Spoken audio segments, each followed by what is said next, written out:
Chez Bissou Télévision, chaîne Oyo Ekokani Naï. Oncle, le rôle à Monenga na kola qui moi dou alinga ki mingi un jour na za la sango. Ay ko ebisangai frère Zola nazo kolinga mingi otika grand séminaire ozonga parce que nazana connaissance oyo.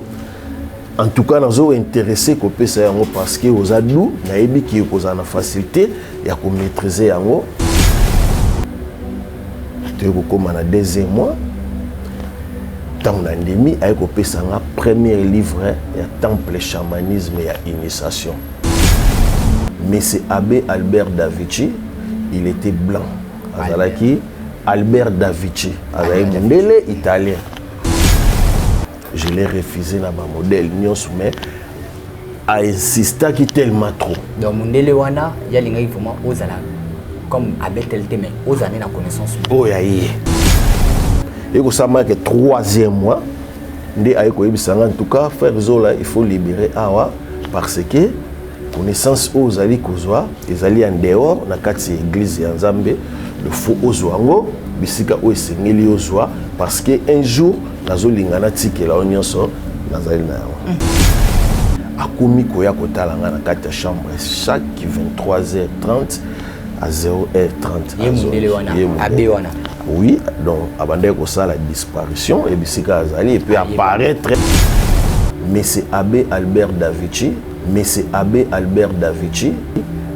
Davici, avec mondele italien. Initiation parce que ça est trop difficile. 4 mois, papa, toi, comme 4 mois, je ne serai encore plus ici. Il faut que bisika na uta biloko na tikelio. C'est-à-dire zonga poto.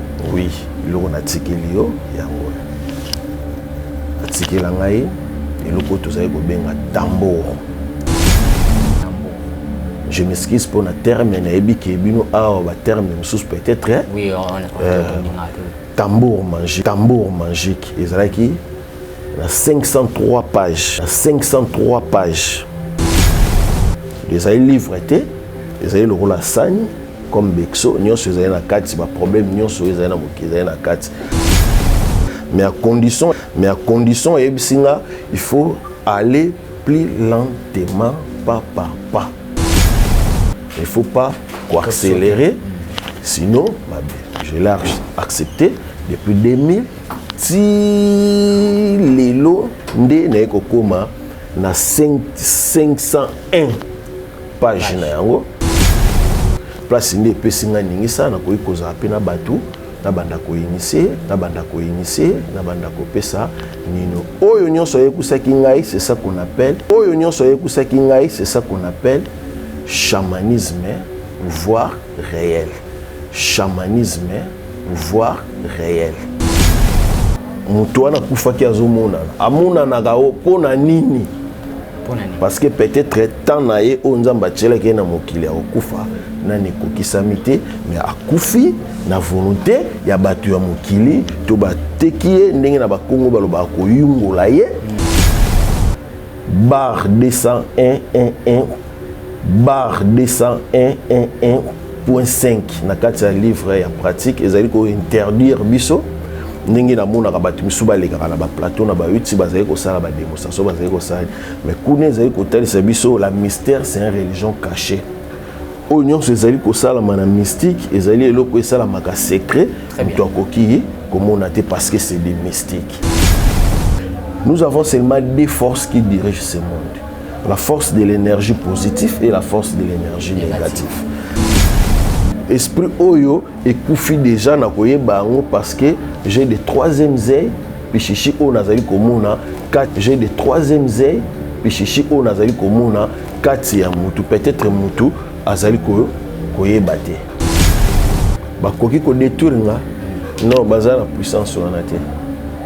Bazala puissance wana te même non même coup de joie a une puissance parce que moi j'ai fait la mysticisme mais tandis que bon bazali ko sala magie ata oluki okomaneti l'ex-président de la République c'est juste ole kaena mbongo mais yebake suka na yo okobeta mokongo na mabele tokotika nyonso oyo tozali na yango. parce que nyonso muntu ozali kosala na mokili suka nango ekofutama awa loi de karma ya mutu tanga ekomaka noir nzambe akomanifeste kanda na ye parce que ozali kotambola malamu te. Chez Bissou Télévision, chaîne oyo ekokani na yo. Pour compenser mes prises de risque, j'ai des doigts. Ce qui persiste fait péter la loi de la rue, respecte la loi. Alléluia, alléluia. 5 mais dis-moi qui sera le prochain, dis-moi. C'est vraiment baby good qui t'a quand c'est la couleur du salaire. Des langues, des douleurs. J'ai dit des douleurs. J'espère qu'ils assistent du mal. Ma mort aux en douleur. Moi j'ai pas peur dealer. Ça l'histoire des mères en pleurs. Histoire de mère en pleurs. On avance dans le jet, c'est pas pour faire plaire. Jamais à l'heure que des sales histoires. À nous la victoire. Le temps lui passe, pas de cadeau. Bis réfléchis, t'as pas dans la tête. Dans le Voudigo y'a pas d'âme. Des corps au sol, marée de 100 descente de port. En cas de descente, il faut rester fort. On retrouve dans le B. Christian Diarrière et des morts. J'ai appuyé sur la gâchette, ne va gâcher, on dit que ça comme Qatar. Je suis mort si blessé, c'est moi la mort. Des taches de sang à façon sans mon blazer. Je me vois marcaner comme dans la série, mais toujours en vie. Yammer, yammer, yammer. Je porte le nom de ma rue. Ainsi je me fais killer, je veux des affiches de moi. Histoire d'oseillon, quartier violent comme les Koulouna. Je suis paro dans mon bed la night. Que puis-je faire pour eux? Je s'aligne mes ennemis. Préparer les armes en position de tir. Pour compenser mes prises de risque, j'ai des doigts. Ce qui persiste fait péter la loi de la rue, respecte la loi. Alléluia, alléluia. 5 mais dis-moi qui sera le prochain, dis-moi. C'est vraiment baby good qui t'a quand c'est la couleur du salaire. Des langues, des douleurs. J'ai dit des douleurs. J'espère qu'ils agissent du mal. Maman rose en douleur. Moi j'ai pas peur dealer. Ça l'histoire des mères en pleurs.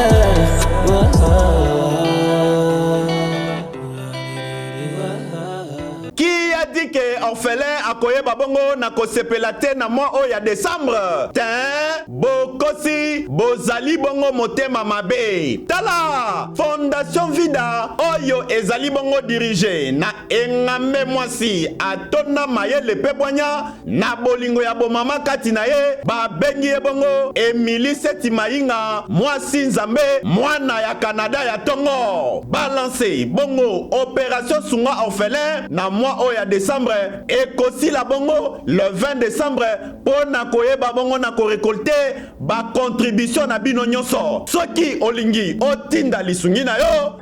Lelo toyena banda kuna bino ko frapper pour koluka aide. Donc tu as besoin de soutien na bino avec $1 tu peux sauver une vie. Alors en plus de cela tu as besoin de soutien na bino bilamba, chaussures, bajouer. Donc ceux qui besoin nango bo hésiter ko contacter ngaite na numéro na ngai ezali 647 533 43 10. Soki ya solo ozalaka na motema ya bomoto sala lokola mama Emily Seti Mainga mwana ya Canada ya tongo na $1 na yo ya pamba okoki kosunga mwana ayeba pe na kobika. Fondation Vida ya solo olakisi ya solo ete bolingo ya bonzambe ezali kati na bino pe Emily Seti Mainga ozali penda solo moto nzambe ndenge bazali kobenga yo. Pour coller l'utile à l'agréable awa na Kinshasa délégation moko ya Fondation Vida bakitaki bongo na commune ya Kisenso na orphelinat La Miséricorde.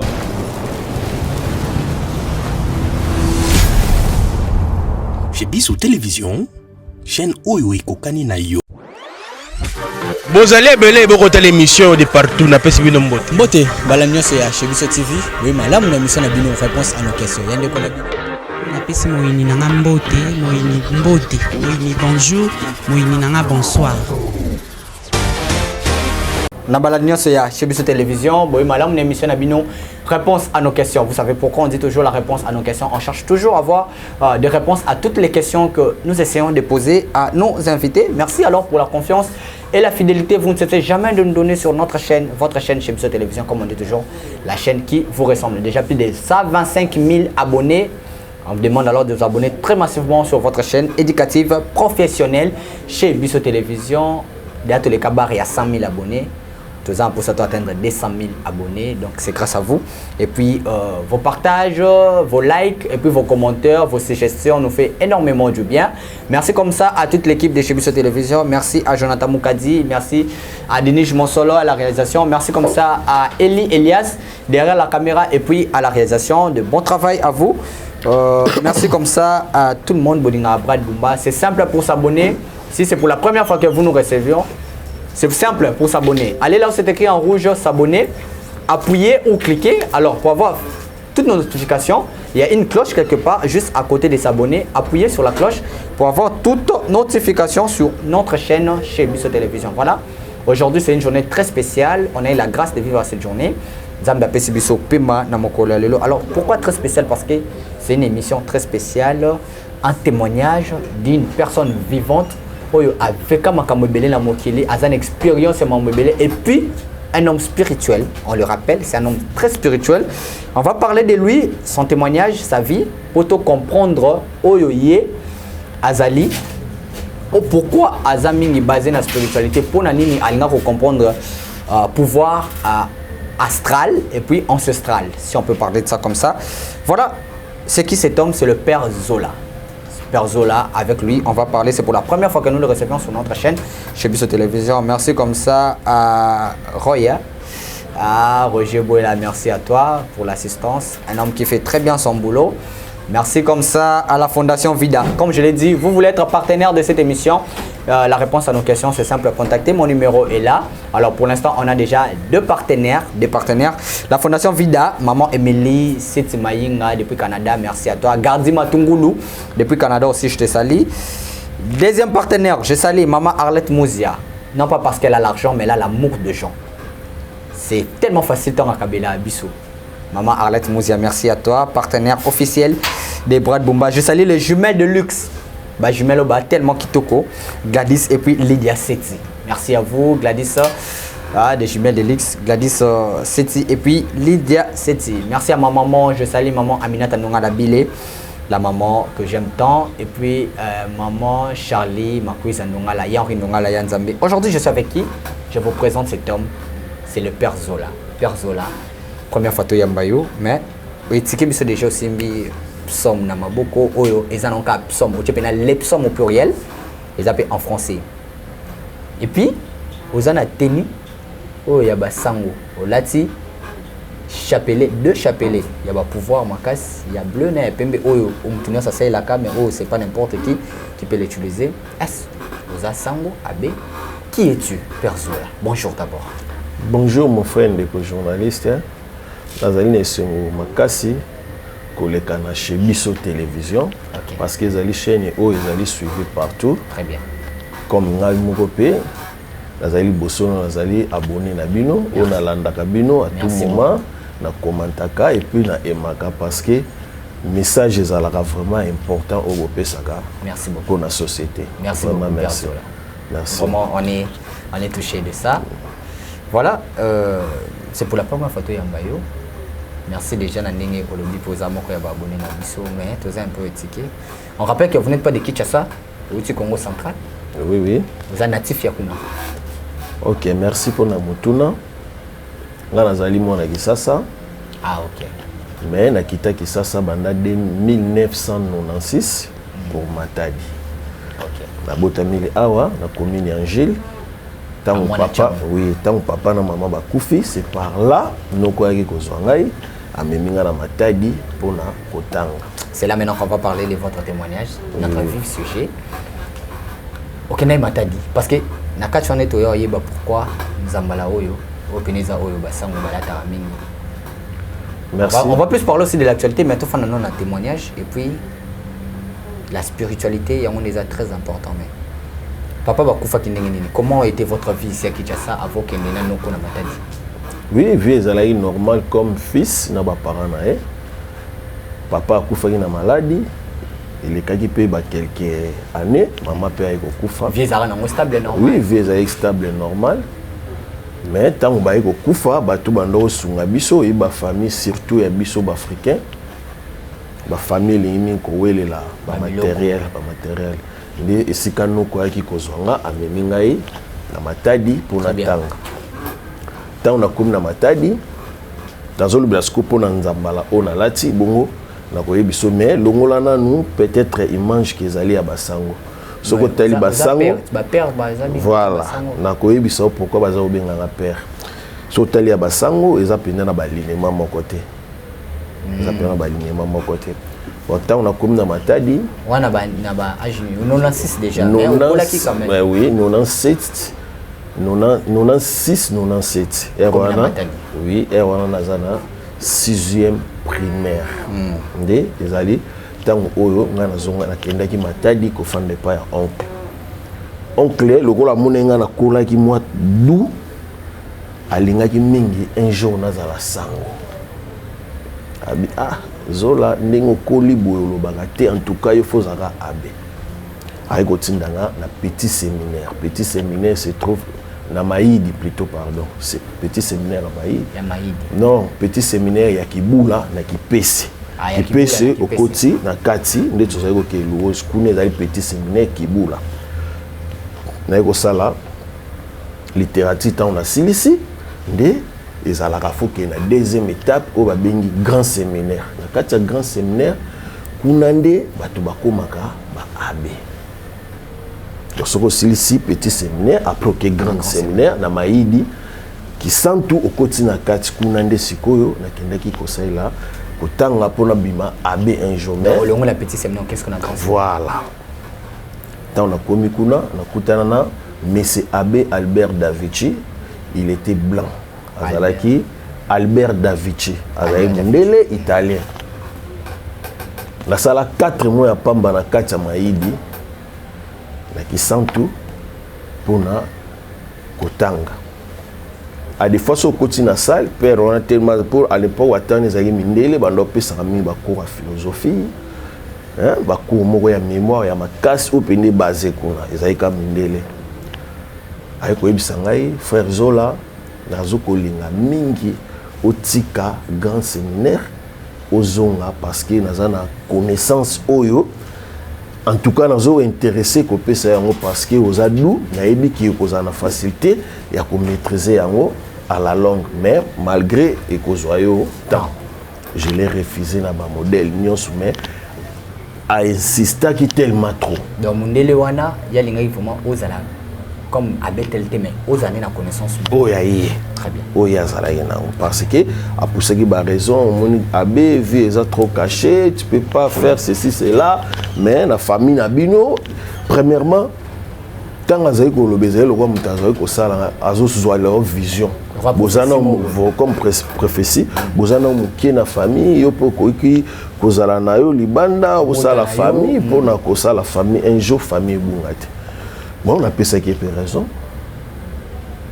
tu comme na deuxième mois tant l'endémie a ko pesa nga premier livre ya temple chamanisme ya initiation ezala ki juste pour na initiation ya spiritualité nde na bandiko tanga ngo erona zaka na kati ya grand séminaire na kati ya grand séminaire atanga ngo na kenda kapé ko atanga ngo na kenda kapé ko atangi na tanga na komi na 2 mois et ko sama que 3e mois nde ay ko yebisanga en tout cas frère Zola il faut libérer awa parce que connaissance aux ali kozwa ezali en dehors na kati ya église ya Nzambe le faux ozwango bisika o esengeli ozwa parce que un jour nazolingana tikela onyoso nazali na yango yebisi soki nazongi na ndako oncle mtatindinga awa zokanga no sere na koloba ne ayebisinga na spiritualité nyonso eza possible tant 4 mois koki na silisi so tant yo moko otanga bloko wana ozo omi sentir ndenge ni na 2 mois na déjà tant 1 mois tant otangi bon tant on va ndeko tanga on nazo sentir déjà comment on ezaki ni o ya pesa ko livre boso ezali premier livre ya initiation chamanisme ok voilà après na eko zonga na ndako azongisinga alobi zonga mais à chaque fois na kobanda koya ko visiter yo pour la première livre ya pratique chamanisme oyo apesaki ngai parce que ça ba livre te mutu nyonso akotanga na kobimisa ngo boye parce que ça secret mais ba obayebi bazo comprendre obayebi ba o ba kotwaka nga ba o na fandaka na bango na moment o na komi na temps ko initier pe bato nde bazali ko bénéficier na yango mutu nyonso ta ko ekotanga ngo parce que zo senga fozala je m'excuse na terme initier to connecter en sens wana on a zali ko le bezali bonganga te zali spiritualité et divinité. OK. Vous comprenez? Tango nazongi après akomi koya kotala nga na kati ya chambre chaque 23h30 à 0h30 oui donc abandé ko sala disparition et bisika azali et puis apparaître bisika nazali pona initiation parce que ça est trop difficile. Pour la première fois tango moni apparaître na chambre na yo au centenaire. Non, j'étais déjà habitué parce que même temps nazalaki kuna na kati ya Maïdi, il y a grand séminaire. Abandaki déjà ko manifester biloko moko boye. Dabino tout boye baki déjà ka manifester to kayo. Ngai. Ezaki secret pour na ngai. Voilà.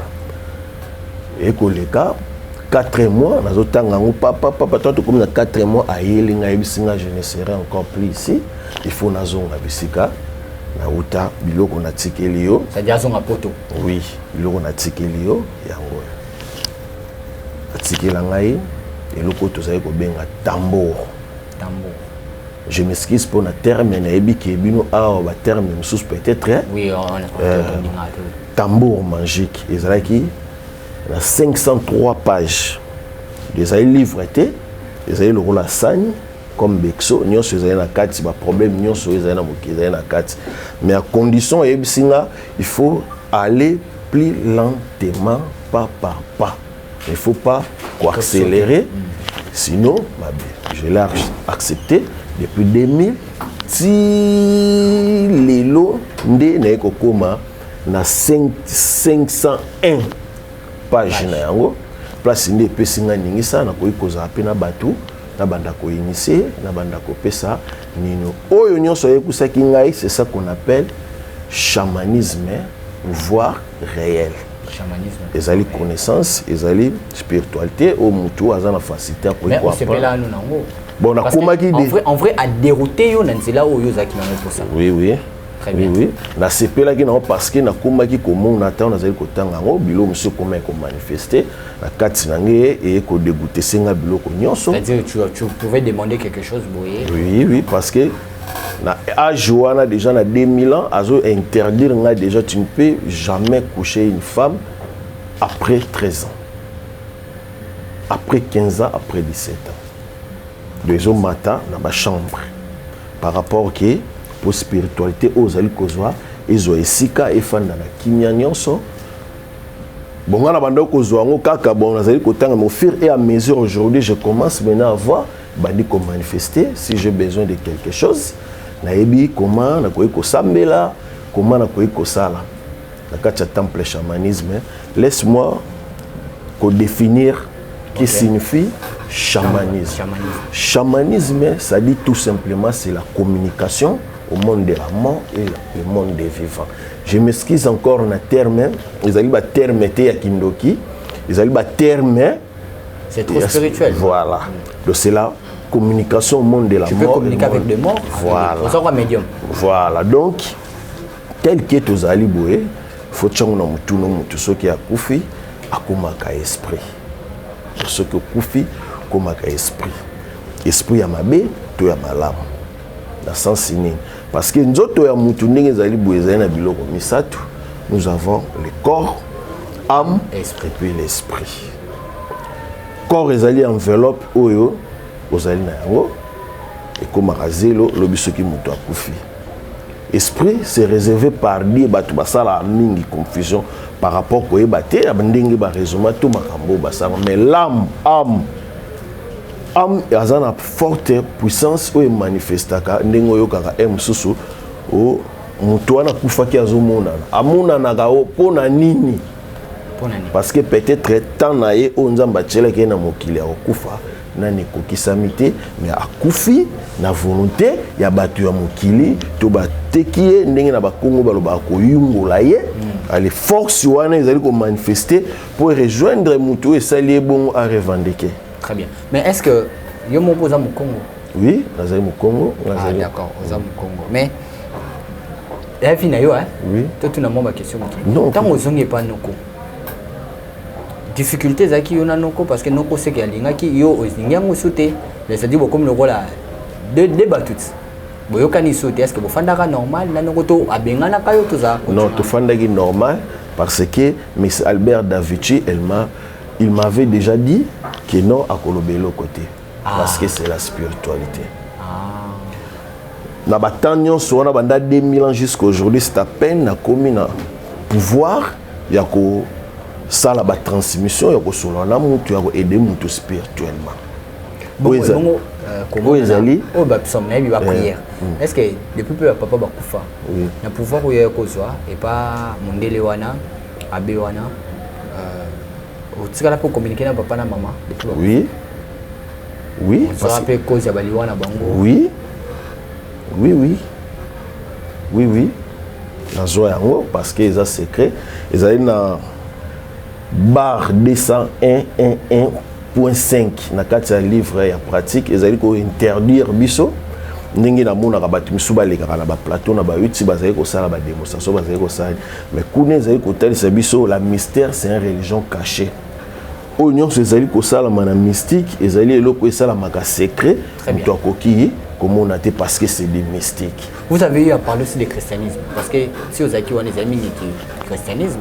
Oui. Spiritualité sans ce christianisme dans le monde. Oui, oui. Le christianisme ça existe. Ça existe, mais sauf que la procédure, la forme oyo, laisse-moi que le terme, le pasteur bazali commémorer un micro parce que pasteur nanga batunion sont magiciens ce sont des hommes. Non azali. Voilà. Nous tous nous sommes des hommes spirituels. Mais pour nous comment la capacité que bengama la spiritualité, faut comme un niveau à ça la voyage astral. Voyage astral, il y a des alliés bases. Ce que nous avons Azul Baza est tant que nom spirituel. N'a jamais fait. Non, ça la voyage astral, tu sais que nous avons compris la dimension ou en annonçant. Yo ça la voyage astral. Plusieurs fois, ndenge naza boé, ndenge naza iko solo ano avant na solo na yo, na uti ko sala ngo, mais comme vous êtes profane ko yebate parce que voyage astral les alliés ka penser à mutu évoluer qui ibisika oyo. Tu récupères quoi là-bas dans le voyage astral? La carte voyage. Tu vois quoi là-bas? La carte voyage astral, attendez, nyonso ezali. Nyonso o mutu azali na ngo posa nde utaka kuna. Parce que monde astral ezali katikati ya likolo na ya mabele mutu akosa ote. C'est par là bozwi nyonso efanda la richesse, bozwi ba difficulté, ba problème nyonso bato bazali na yango. Soko kutena mutu azana facilité ko sala voyage astral akoyi ko sunga na ba procédure ebele. Et loko ememinga mingi awa ya mutuya onaye pour te solola ezali ko présenter livre o ezali les puissants. J'espère mutu nyonso ayebi. Naiko la kisango parce que na komi na temps oyo na koyi ko enseigner mutu nyonso na kati ya livre otobengi les puissants, ça se vend partout. Mais attends, vous allez que tangango, ce que vous avez connaissance té, au comment on a encore besoin de faire ya bakaye. Pourquoi seulement les psaumes? Parce que ils ont une forte prière, ils ont na kati, au mutoko iko sala nyonso zeli na ngo posa, attends zeli maladie, attends zana ba difficulté, attends zana nini nyonso oyo akoki ko senga et kokokisama mais faut koyeba ba pratique comment oui, parce que la exemple soit page 10 puis somme 10 tangelango boye loko boye sala boye loba boye tu vas parler devant Dieu lobango te liboso et à mutu mususu mais au ça la réclamation c'est plus des problèmes positifs négatifs terre nakoya ah voilà bon tikana non zelana mimomba mon question pour tous à clair. Nous avons seulement deux forces qui dirigent ce monde. La force de l'énergie positive et la force de l'énergie négative. Batu nyonso ozali komona na mokili bazali koluka mais tant ozali koluka foye ba voix nini okolanda parce que tozali na banzela mibale okoki kotombe na nzela ya mabe s'il si peut carrière na yo et ko boma vie na yo otiki charge ya karma et puis otiki ko maudire de génération en génération à venir oyo ekoya après yo bakomi na malédiction sans cause mais bandi ko manifester tel aujourd'hui ndenge lelo zali komona bate belé ba difficulté toza nango surtout biso na Congo cause ezali conséquence pe cause nango ezali kaka ya ba ancêtre na biso makambo batikala ekosala parce que ba koko na biso ils ont utilisé beaucoup plus sorcellerie linko bakati kolia mutu nde mutu aliaka mutu aza sorcellerie non même na kati ya mysticisme batu o bazali kobenga banganga banen baza pe na capacité kolia batu parce que nyonso wana ezo dépendre na voyage astral. Comment détruire kolia mutu ezali balianga bon pona kolia mutu à comprendre bien que déjà boy batu ninga de ambeka. Oui, comment on fait ça? Bon mutu bakoye koler déjà spirituellement, voilà, physiquement aux otambola là. Et là comment récupérer cet esprit au koufi déjà? Esprit oyo ekoufi déjà na koye bango parce que j'ai des troisième œil bichichi o nazali komona kati ya mutu peut-être mutu azali koye baté. Ozolanda. Donc on a vu tant tozali ko vivre yebaka nzela okolanda. Mes frères, mes sœurs, évitez koluka parce que ça na litombate tout est vanité. Ata oluki okomaneti l'ex-président de la République. C'est juste ole kaena mbongo mais yebake suka na yo okobeta mukongo na mabele tokotika nyonso o tozali na yango. Le plus important toluka kokende la force de l'énergie positive kuna pe ezana ba procédé kozwa mwasi yo moko na ndako oyo asepelisaka yo. Comment tu peux protéger votre service musala na yo? Comment okoki komatisa pe mombongo na yo? Mais sauf qu'il y a des pratiques tant vous allez kotanga yo. Oui. Il y a des principes et des pratiques au sala boete sala boe. Non. O ezali mukanda ezali na maloba ya Nzambe mais sauf que connaissance est différent pour na kotanga yango. Ce qui va pécher connaissance na otangela boe sala boe de c'est par là au komona même yomoko au bandi ko évoluer na ozali koluka ana. Est-ce que yo na mundele wana Abbé David ou azongani na mboka na ye bo tikala chose na contacter jusqu'aujourd'hui nous sommes en contact avec lui parce qu'il y a comment esprit on attend oui Akufa na Musuni mais na Molimo il existe parce qu'il était le maître suprême donc le maître des entités supérieures là où il est. Très bien. Azam maître place Azali ya entité place Azali. Aux gens na Congo central perso yo baloba excusez-moi la force spirituelle des amakas. Oui. Force spirituelle des amakas mais un côté négatif ou positif. Oui. Ata basango tomba yaka ba fandara mingi na kuna na Congo central. Oui. Alors comment on attend sous esprit oh ba mengu ba esprit oyo courte joie et tout. Alors, comment tu résistes ton bas comprendre que yo tombe choses différentes à bambou. On peut bien te détruire. Oui. Bah koki ko détruire nga. Non, baza la puissance sur la terre. Baza la puissance sur la terre. Même moi ba mekayo. Non, même courte joie a une puissance sur la terre parce que moi j'ai fait la mysticisme mais tandis que bon bazali ko sala magie. Il y a des mots différents à employer. Magie au bazali ko sala ezaleka na courte vie. Batu nyonso bakenda kuna ba yebi sort na yango. Soko kena mbengu c'est un ancêtre être oyatikala na puissance ya ko diriger pe ville ya matadi pour na ko protéger parce que ici aleka pour akufate adindaka na mai. La uti ko yebi so mutu nyonso soki azali susté na corps physique boye spirituellement ako résister. Non akoma ngando te. Comment il est côté akitaka na chaîne tina se ya mai azali être o azali toujours na puissance azali ko diriger et puis azali ko sunga ba o bazali na ba facilité na routine na bango na ndenge na bango. C'est un peu ça parce que na kata pouvoir ancestral ezali bondoki te ndenge bato musu bakoma o kiboko ko ezali bondoki non ezali kaka koyeba ndenge na uti koloba communication na ba être au baleka ndé koyi ko senga aide ancestrale epai na bango na ba procédure. C'est la haute niveau ya magie. Donc manger ezali na se surtout tozali likolo tozali ko coordonner mais tozali na esprit ya positivité tandis que ce qui peut olingi na yo la force de l'énergie négative nyonso kozala nango na posa na kopesa yo et ko dépendre na yo ngana kozala écarter parce que ça demande beaucoup de sang là-bas. Vous comprenez? D'accord, c'est exemple muké. Prenez exemple muto ko kozala na difficulté ya mabota. Landanga bien. Ma difficulté ya mabota o azali nango ezali teke po babalusa ke matrice mais ezali cas spirituel. On va traiter ça spirituellement.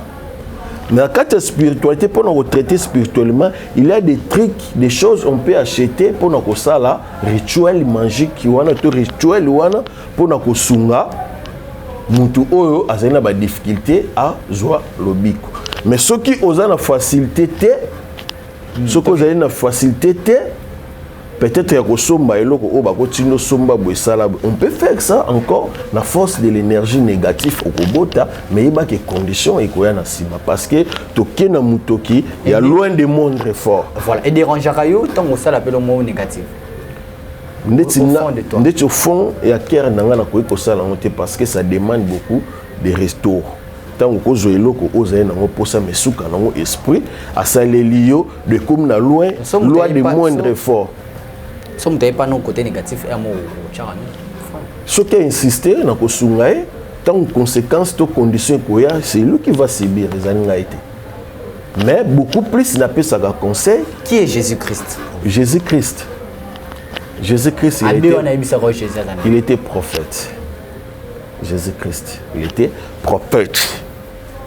Ayaki na mission na ye ndenge kimbango ayaka na mission na ye ndenge Mahomet ayaka na mission na ye ndenge batu ba Moïse ba Josué bayaki na mission na bango sur terre comme aussi Jésus-Christ qui est Dieu. Qui est Dieu? Dieu c'est une nature. Nzamba azali nature tel que nyonso tozali komona c'est lui Dieu. Mais tandis que Jésus je perds toujours sauf à Dieu. Donc, Nabanga Kara Zambé, parce que c'est lui le maître des temps et des circonstances. Il y a une capacité à mettre vie dans là, c'est fini aujourd'hui. Moutou Mokili à Bokokate. Pourquoi ça? Pourquoi ça? Ils allaient tenir. Ok, ils allaient tenir. Ils allaient tenir. Ce qui est au quotidien Internet, bêta, chamanisme et pouvoir, tu vas voir. Et ça va habiller autolataka avant la tendance na lati boefoza na capacité ton niveau on a zaïda spirituellement tandis que bana auto bandi ko former bango bazai ko lata nanu ya noir na rouge mais ce qui na komi na boé parce que oyo ko landa ezali ya noir ndé noir ya pamba ndé sokisi sango so alati ya boye alata ngona chapeau moko boye eza yango te mais alata ngona chapeau moko boye ezaka ya oté oui mais ils ont un peu je vois, on va montrer l'image. Oui. Alors, signification quand on le met comme ça, il y a un grand secret. Non, il y a un secret caché là-bas. Parce que au moni, même non, moi tu le sais quand même. Non, il y a un secret là-bas. Parce que même bateau baza aux environs là-bas, on va benga gazo yuka, bazo ça la messe ensemble, balata ngote pour animizaka, muto ala tagango, o azana pouvoir, na ndenge ba traita makambo na bango. Marie azanani. Marie, Maman Yesu, il était, oui, c'est le maire de Jésus-Christ. Sainte Marie de Babenaka. Non, il n'était pas sainte. Il a Botaki, Jésus-Christ. Or, ils ont un secret, monsieur Zaïko Laksake. Après, Jésus-Christ, Bana Bazalaki, vrai ou faux? Oui. Bana Bazalaki. Oh, Maria Botakanaï. Mais avant Bango, Azakana vierge. Oui, oui. La moni olati bak. Ah voilà. Voilà. Na, oh Marie. Non, c'est pas Marie. Si, Acheboui. Non, ça c'est un ange.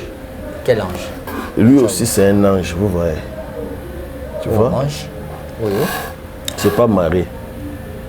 Mais où bâtir une statuette? Non, non, c'est pas Marie. Où ils allaient, bah symbole, tout bas signe. On va prendre ça. Il y a quatre temples, chamanisme. Tant on a dit que là, tango, où ils allaient pour la protection n'angai. parce que na outil musika moi je vais à Matadi o ezali pona ko sala transmission likambo nyonso o nazali nango na ko sala pour le moment partout na Ghana. Abiana mutatikela kwa ba chapelet o. Expliquez, tu as des chapelets ya pembe na ya bleu. Chapelet force na ngwa na ngwa chapelet force ya nyonso eloko mutako ko tchana nzoto na etwa ko lata to ko simba mutunda ko komisa na force. Na ko zwa memi montre o lati to ko tchango na force moko boye o ekozala na bosenga na yo.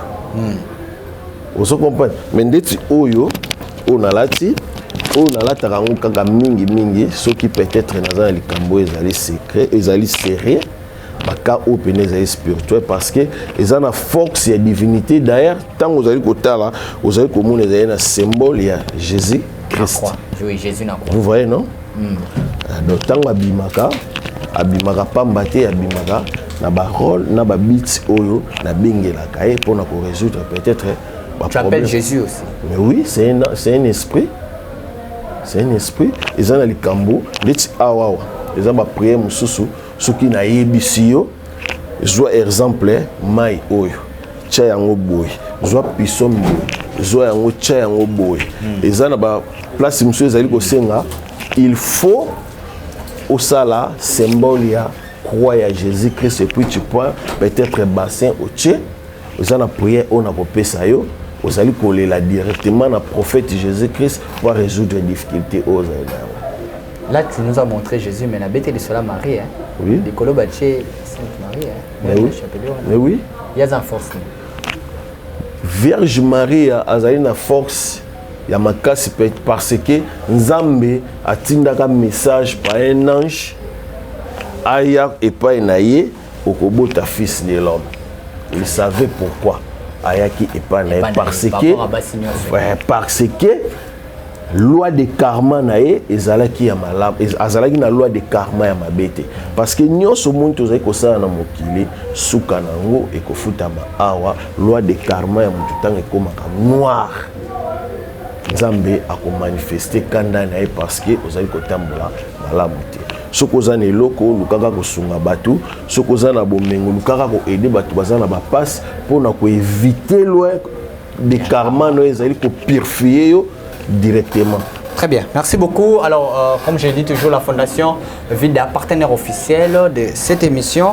Maman Émilie Maïnga Seti, je te salue. Place aux alliés. Et puis, Maman Arlette Mouzia, donc partenaire Nanga Bangouana. On est là avec Père Zola. Pourquoi c'est quoi Babinga Père? Parce que tu n'étais plus la catholique. Oui, oui. On est déjà catholique. Avant de gagner la question d'actualité, question de vos pourquoi c'est mon père? Tant que je père parce que je suis la père spirituelle ya batu o nazali ko kamba. Ça dit tout simplement papa ya molimo. Na vie mutunyo so soko muno zali na papa ya molimo o azali incapable longola ko benga ka papa ya molimo parce que eza na sensité. Tant bana na ngai ndako bazali ko benga nga papa, nazaka papa te pona obokela bango et puis nazali ko diriger pour ko protéger bango spirituellement. Vous comprenez? Vous avez un kilomètre là? Oui. Ah, vous comprenez un kilomètre, ouais? Oui. Oh, bah, tu me suis église. Oui.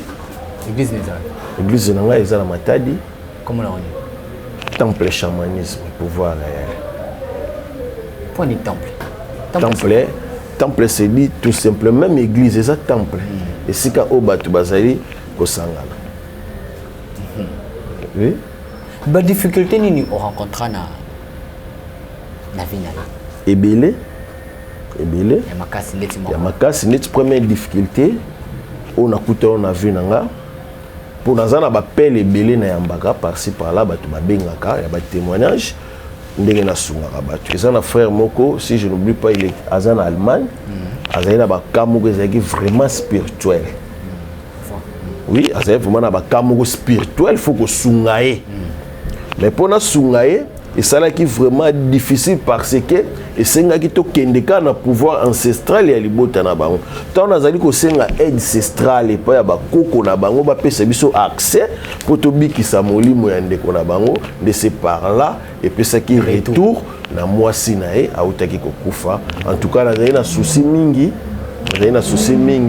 pe a son âme bisika azali et puis frère na ngai azana ayebi crédibilité to valeur na ngai bisika azali ko continuer toujours ko pesa ngai confiance pour ayebi ba secret to tozali ko sala na bisika to utine bisika to komi mais na spiritualité eza toujours na ben inconvénient. Les convenants to ba risque ezali pe na niveau ali kamususu mutakoyi ko koma asala mais parce que tant on a coupé cet exemple ya délivrance ezali bagarre spirituelle. Prenez exemple mutazali na ba démon o bazali ko diriger tant ozu un père spirituel a musa la délivrance c'est une bagarre spirituelle parce que okoyi ko longa ye esprit wana ya mabe ya kimi mais attaquer o azali na sima na yo to attaquer o azali na sima na ye to attaquer entourage bisika bozalaki okoyi ko causer pe ba problème ebele donc faut ko bandananu comme là on peut déjà oui ko bandananu ko chaka etake mutu pe mususu azwami pe maladi wana après c'est parlant de expérience yaka aso nangi koki ko sala boye na koki nan ko chana no kali na sécuriser ceinture nyonso bisika to banda fois to banda boye pour que mutu azala retomber te na eloko o tozali ko sala. Très bien. Beaucoup plus nangaki na basé awa parce que message penda clé ezali awa. Oui oui. O yazali na ba difficulté. O yazali na problème. Cas spirituel. Ce qui obotaka te. Du moins que bakato ba trompe to ba balusa matrice. Là ça devient impossible. Parce que sika o simbaka mutu, simbaka mwana et pas ça impossible à rater. Je te dis ce qui est vrai. Nzambe akoki jamais ko olongola zemi na buzo banayo etumbio matrice et baby bakati trompe matrice Nzambe lokola zali ya mawa aye ko fandisa osu mwana. Non, ça se fait pas. D'ailleurs, otikali na loi de karma o ezali noir ko noir vina o mobimba. O ko memati na niveau eloko tozali ko benga lien familiar. Très bien. Parce que esprit oyo bomi oyebite alinga kozala nani peut-être bisika azali na kimiate kanda nyonso nzamba kopeso mwana vraiment. Ce qui est un cas spirituel avec cette Bible, je vous dis ce qui est vrai akobota. Yemoko na ndako bisika azali ezana ba prière on a kopesi na pratique ya kosala akozala de libéré. Atozana ba cas spirituel ou ba mari de nous olotaka bato sala kanini kaka na l'épisode nazolo bien l'épisode nazolo bien livre mon société. D'ailleurs vous êtes bon ce qui azana Bible nae afandika na piso. Même hier ko fandaka na piso ngana ko pesa e kaka ba verset o ya ko tanga na ba branche na ba procédure o ya ko sala pour que et se réaliser. Comment ils vont faire pour te contacter? Ah merci, mon numéro c'est plus 244 plus 243 89 24 155 et puis 91 plus 243 89 24 155 91 mutunya so benganga akoza décider nazali koloba Dieu m'étant parlé, même les anges du ciel sont témoins na katia pisom batu bazana nazana ba témoignage dans le téléphone. On va plus parler prochaine émission sur la spiritualité kaka, les anges. La force des anges, c'est un extraterrestre. C'est pas un témoin. Oui, c'est pas un pour spiritualité. Alors, ceux qui vous ont pour contacter, même ceux qui ne ont pas facilement, numéro il y a Père Zola. C'est comme ça. Ok, c'est pas un problème. Si tu as chuté sur ce numéro, plus 243 89 24 155 90 plus 243 89 24 155 90 muto nyonso akobenga akozwa ma solution awa tokosimbisa le côté toko utiliser la force de l'énergie positive. Tu peux t'enrichir na Bible oyo difficulté nyonso musala kaka awa na ba pratique to na maloba oyo yomoko okotanga pour te ozwa solution. Merci beaucoup Père Zola, on est arrivé à la fin. Alors deux questions juste pour te clôturer, question d'actualité. Les lois catholiques pour aux acquis moko na bango comme un grand séminaire. Permettez-moi de le dire, comme un grand séminaire, aux acquis même na B o ya comprendre qui étoile na yo, a comprendre oyo okiko zala, c'est vrai à dérouter yo. Est-ce que tokolo bezaki bien pour obota? Ce que vous avez pour nous obota te, après c'est ba avantage et des avantages. Si tu avais aimé toi seul, alors ça là oui, tu as aimé, il y a les lois oyo oza père spirituel, un temple, chamanisme, pouvoir réel. Voilà, pouvoir réel. Oui. Ok, alors, en tant que catholique aux Zalaki, parce qu'aujourd'hui tu utilises même Force Wana, Chapelet, on le voit. Oui, oui.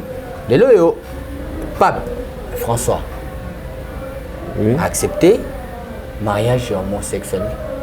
Homosexuel babalana et puis babé on a vu quelques babés non ça n'engage que lui, non on peut pas le faire, on est des bantous. En tant que yo ozaki mokopé il y a bana o bangé ba koma babé, tu peux dire quoi sur ça? C'est l'abomination, c'est du blasphème.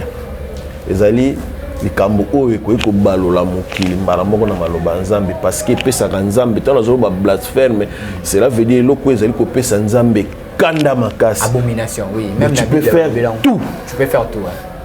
Sauf que moi c'est na moi c'est mobali na mobali et pesa ka nzambe kanda makasi. Donc c'est archi faux bakoy ko tolérer en côté parce que nous tous nous mourrons. Ato salanga il y aura un jour nzamba robenga moli mono po kileka na jugement. Très bien. Voilà, abomination eza eloko nde ya mabe ya suka o nzambe kuta linga raté pe saka kanda makasi. Oui oui. On les abominations donc. Toyoki. Sauf que eza na force d'énergie négative tant mutu azolinga pe ko s'enrichir ezali na ba guide voire même inga na kokik ba esprit ba djinn wana ba ko guider à passer na yango pour azwa o azali na yango pour ça ezali mais c'est hors les énergies positives toke na la force de l'énergie négative pour nous aller comme un ange de la lumière azali ko tolérer yango sala yango pour apeso azali na yango pour ça. Très bien, merci beaucoup. Alors Tokom Nasuka, en tant que si on peut parler de l'actualité sur le plan spirituel. Ranson a raté son concert des Zénith. La mise à Molimo. Au moins, il y a épargné ton soubaliwa, épargné l'autre soit des gens normal. Sur le plan spirituel, on est en question. En tout cas, ils allaient passer mingi parce que biso na biso ba congolais, tous allaient koyebate ning oyo, tous allaient ko sala. Parce que Ranson as artiste et musicien. Zolanda azali pe mwana ya mboka azali koluka vina e wana zolo biano na ta physique ba combattant bazali ko bundela mboka parce que mboka ezali ko tambo malamu te yango moni bazali ko arrêter wana nyonso esala mate to bungisana no mboka mena soki na ke na liso ya molimo nyonso wana ezali ba signe ya temps de la fin tango tozali kokoma na suka tokomona oyo esengeli tomona tokoyoka oyo tosengela toyoka. Très bien, merci beaucoup. On est arrivé à la fin de notre entretien avec Père Zola. Père Zola, tu aussi c'est un numéro et des jours ici. Oui, on a pu répéter plus 243 89 24 155 et puis 91 à la fin. Plus 243 89 24 155 91. Merci beaucoup, merci à mes partenaires. Je salue maman Émilie Setimayinga, la fondation Vida. Merci à toi, partenaire officiel. Et puis à maman Arlette Mouzia, donc on a un partenaire officiel. Il y a émission Oyoyo, réponse à nos questions. On est arrivé à la fin. Ok, merci. Là, tout est là au moment pour toi. T'es tout là. Vous êtes libre. Ok, la télé mis pour nous toutes les questions là. Moi, si na yo. Abima rapé na papa Daniel Mondele wana fumuni za jina. Wana kutuna na botité. Non na balité non na botité. Chez Bissou Télévision, chaîne Oyo Kokani na yo. Pour compenser mes prises de risques et des doigts, ce qui persiste fait péter la loi de la rue, respecte la loi. Alléluia, alléluia, 5 mai, dis-moi qui sera le prochain, dis-moi. C'est vraiment baby good qui t'a dans cette couleur du salaire, des langues des douleurs. J'ai dit des douleurs. J'espère qu'ils agissent du mal, ma mort aux en douleur. Moi j'ai pas peur dealer, ça l'histoire des mères en pleurs. Histoire de mère en pleurs, on avance dans le jet, c'est pas pour faire plaire. Jamais à l'heure que des sales histoires. À nous la victoire, le temps lui passe, pas de cadeau, bis réfléchis, tabac dans la tête, dans Voudigo y'a pas d'âme. Des corps au sol, marée de sang, sans descente de port. En cas de descente, il faut rester fort. On retrouve dans le B, Christian Diarra et des morts. J'appuie sur la gâchette, Niragati, on dit que ça comme Kata. Suis mort si blessé, j'ai moi la mort. Des taches de sang à façon sur mon blazer. Je me vois marcané comme dans la série, mais toujours en vie, Yammer. Je porte le nom de ma rue, ainsi je me fais killer, je veux des affiches de moi. Histoire d'oseille au quartier violent comme les Koulouna. Je suis pas gros dans mon bed la night, que puis-je faire pour eux? J'ose aligne mes ennemis. Préparer les armes en position de tir. Pour compenser mes prises de risque, c'est des doigts. Ce qui peur c'est fait péter la loi de la rue, respecte la loi. Alléluia, alléluia. C'est que mais dis-moi qui sera le prochain, dis-moi. C'est vraiment baby good qui ça quand c'est couleur du salaire. Des langues, des douleurs. J'ai dit des douleurs. J'espère qu'ils agissent du mal. Maman rose en douleur. Moi j'ai pas peur dealer. Ça l'histoire les mères en pleurs.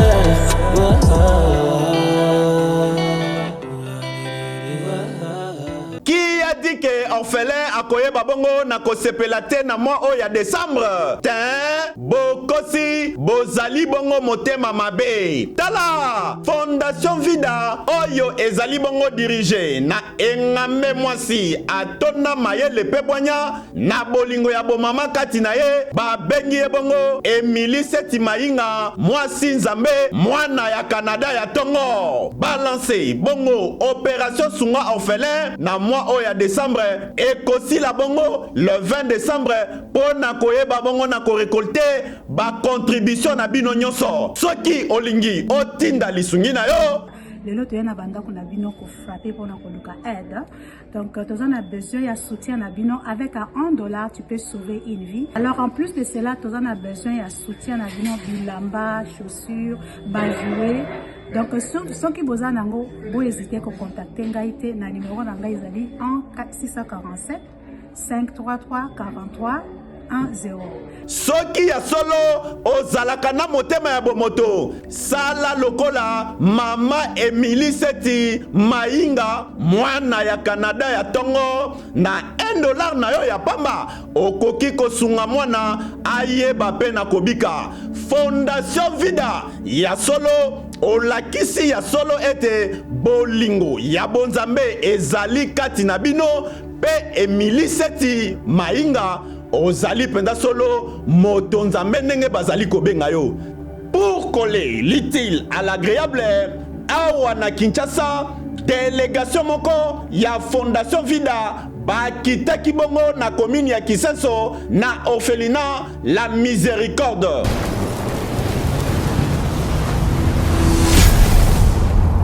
Chez Bissou Télévision, chaîne oyo ekokani na yo. Bozali ebele bokota l'émission de partout na pesi bino mbote. Mbote bala nyonso ya chez Biso TV. Oui malamu na émission na bino réponse à nos questions. Yande ko na bino. Na pesi moyini na nga mbote, moyini bonjour, moyini na nga bonsoir.